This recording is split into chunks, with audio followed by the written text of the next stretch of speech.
महाराष्ट्रात खळबळ माजवणाऱ्या सांगलीच्या आश्रमशाळेतील अत्याचार प्रकरणात न्यायालयानं दोघांना 4 वेळा जन्मठेपेची शिक्षा सुनावली आहे। वाळवा तालुक्याच्या कुरळपमधील मिनाई आश्रमशाळेतील मुलींवर अत्याचाराची घटना घडली होती।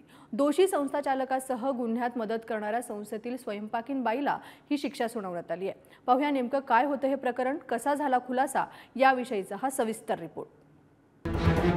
नराधमांना भोगावी लागणार 4 वेळा जन्मठेप। इस्लामपूर सत्र न्यायालयाचा ऐतिहासिक निर्णय। पीडित मुलींना न्याय मिळाला। सांगलीसह महाराष्ट्र हादरवून सोडणाऱ्या अत्याचाराच्या खटल्यात हा न्याय झालाय।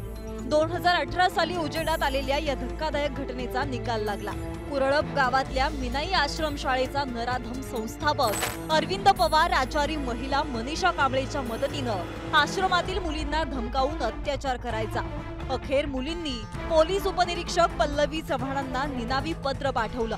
त्या पत्रानं नराधमांनी चालवलेल्या किळसवाण्या प्रकाराला वाचा फोडली। कुरळप पोलिसांनी मिनाई आश्रमावर छापेमारी करत संस्थाचालक अरविंद पवार आणि त्याला सहाय्य करणारी महिला मनीषा कांबळे या दोघांना अटक केली होती। चौकशीमध्ये दोघांनी देखील विविध प्रकारच्या धमक्या देत 4 अल्पवयीन विद्यार्थिनीवर लैंगिक अत्याचार केल्याचे निष्पन्न झाले होते। त्यामुळे कुरळप पोलिसांनी इस्लामपूर सत्र न्यायालयामध्ये दोघांविरुद्ध 350 पानांचे दोषारोपपत्र दाखल केले होते। या दोघांविरुद्ध तब्बल 5 वर्षे सुनावणी घेण्यात आली। त्यानंतर आता इस्लामपूर सत्र न्यायालयाने दोघांना देखील दोषी ठरवले आहे।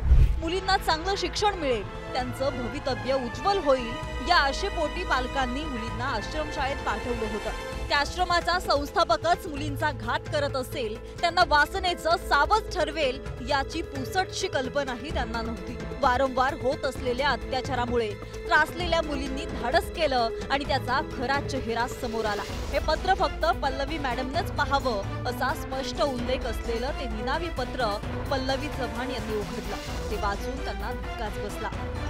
त्या पत्रात नेमकं काय लिहिलंय तेही पाहूया। कुरळप आश्रमशाळेतील संस्थापक अरविंद पवार हा खूप नालायक माणूस आहे। त्याने आतापर्यंत अनेक मुलींवर लैंगिक अत्याचार केलाय। तो प्रत्येक वर्षी मुलींना फसवतो। त्याला मनीषा कांबळे ही मदत करते।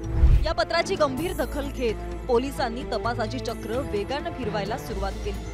संस्थापक आणि स्वयंपाकींनीला बेड्या ठोकत चौकशीला सुरुवात केली। पोलिसी खाक्या दाखवताच दोघेही पोपटासारखे बोलू लागले। केलेल्या पापाची कबुलीही दिली। या बातमीमुळे संतप्त प्रतिक्रिया उमटल्या होत्या।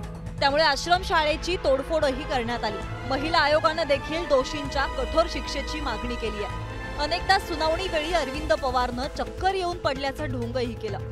त्याचा काहीही उपयोग झाला नाही। केलेल्या कुकर्माची शिक्षा त्याला सुनावण्यात आली।